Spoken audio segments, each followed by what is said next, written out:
Let's create an example N+1 configuration with a backup server. N is the number of nodes jointly operated with one backup server. Open Supervisor Settings. Link the required number of servers to the cluster. Click Next. Click Initialize to confirm the cluster's creation. A cluster always includes a group of master servers, here called manager servers, that is responsible for transferring nodes between servers within the cluster. The system recommends deploying 3 or 5 manager servers. If required, you can delete a master server from the managers list and recreate it as a slave server. To link a new server to the cluster, click the plus button.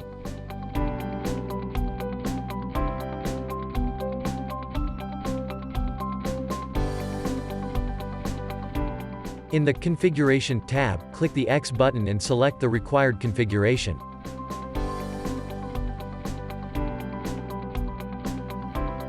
Select a backup server.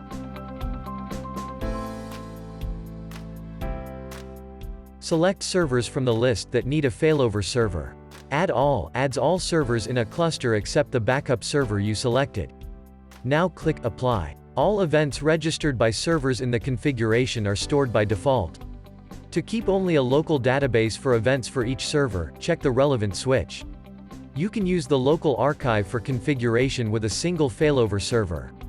Select Force Archive Replication if your archive must be constantly mirrored on the backup server.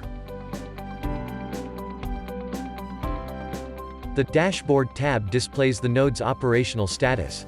Up to 75% of CPU resources are allocated for node operation while the supervisor service uses another 1%. Use the client software to connect to an available node from an existing configuration.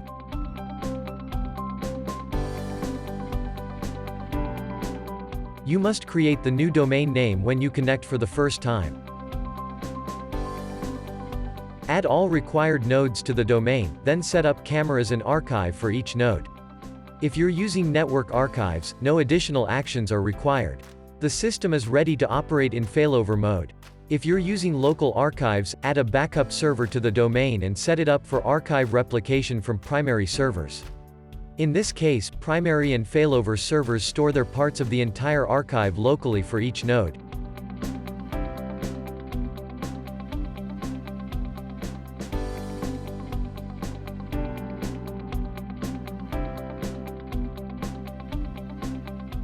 For smooth viewing of the entire archive, select both parts of it in the corresponding context menu.